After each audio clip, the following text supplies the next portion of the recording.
मध्य प्रदेश में राहुल गांधी की भारत जोड़ो यात्रा के दौरान कांग्रेस को बड़ा झटका लगा है। कमलनाथ के करीबी माने जाने वाले कांग्रेस नेता नरेंद्र सलूजा बीजेपी में शामिल हो गए हैं। सीएम शिवराज ने उन्हें पार्टी की सदस्यता दिलाई। बहुत स्वागत सलूजा जी आपका।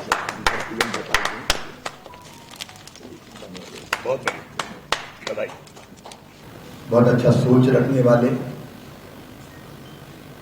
और उनके मौलिक विचार कई बार अद्भुत होते हैं। प्रधानमंत्री श्रीमान नरेंद्र मोदी जी के व्यक्तित्व और कृतित्व से और बाकी कारण वो स्वयं बताएंगे से प्रभावित होकर आज भारतीय जनता पार्टी के इस परिवार में सम्मिलित हो रहे हैं। भारतीय जनता पार्टी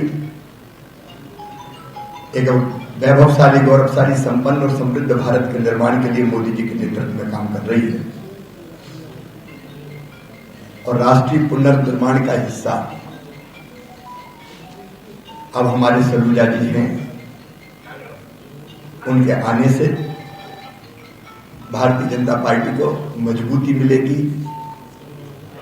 बहुत बल मिलेगा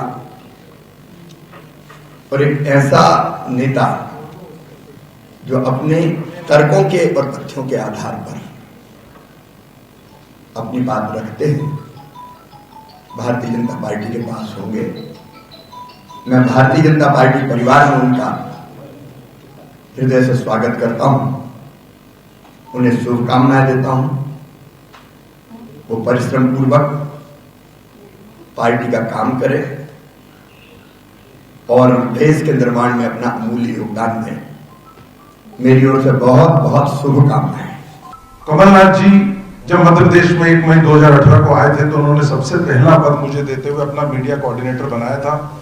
उनके साथ 5 साल से काम कर रहा हूं, मीडिया का उपाध्यक्ष भी हूं और लगातार उनके साथ जुड़ के काम कर रहा था। लेकिन जब से मैं उनके साथ जुड़ा हूं, कई लोगों ने मुझे कहा कि 84 के दंगों में उनका नाम है, लेकिन मैं उन चीजों को खारिज करता था। मुझे लगता था कि शायद राजनीतिक विद्वेष के कारण कुछ लोग ऐसा कहते हैं।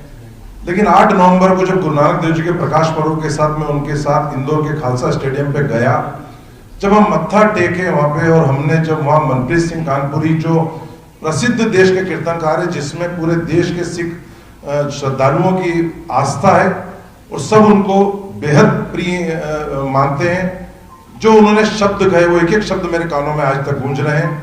2-3 दिन तक तो मैं सो नहीं पाया जब उन्होंने कहा कि एक ऐसे नेता का सम्मान हो रहा है जिसने 84 के दंगों में टायर डाल के लोगों को जिस भीड़ ने जलाया उसका नेतृत्व किया, जो हमारे पिता है गुरु तेग बहादुर जी जिनका शहीदी स्थल रकाबगंज दिल्ली में गुरुद्वारा, उस भीड़ पर हमले के वो दोषी है।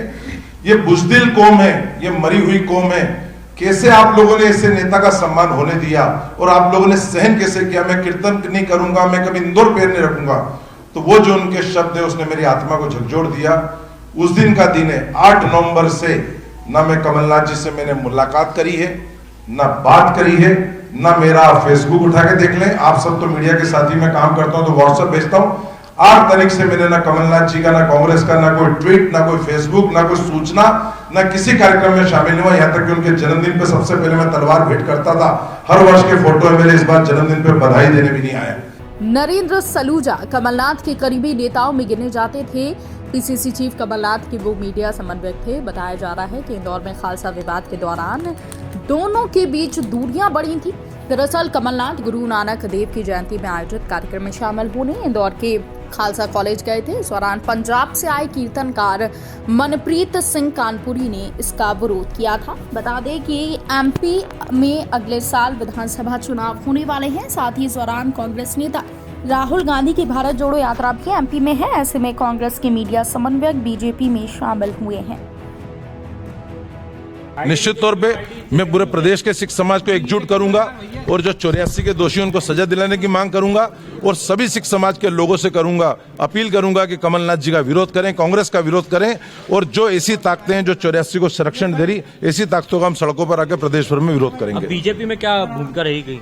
देखिए, मैंने तो अभी कार्यकर्ता के रूप में भारतीय जनता पार्टी ज्वाइन करी है।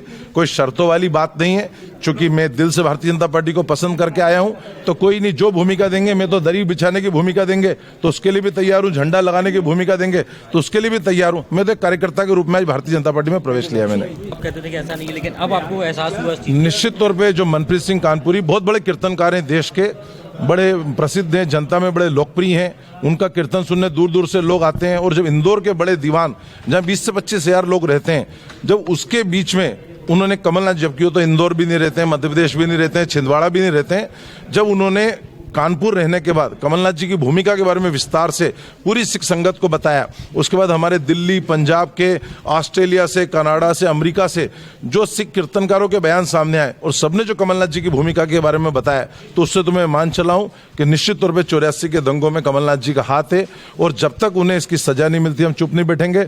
और मैं तो राहुल गांधी जी से भी अपील करता हूं कि आप ये यात्रा निकाल रहे हैं कि घृणा, नफरत, हिंसा के खिलाफ, तो ऐसे व्यक्ति को आप साथ में लेके चल रहे हैं जिसके ऊपर 84 का आरोप है, तो ऐसे व्यक्ति को आप तुरंत पद से हटाएं और यात्रा से दूर करें, तभी शायद हो सकता है कि 84 के घाव जो वापस हरे हो गए उसमें मरहम लग सकेगी।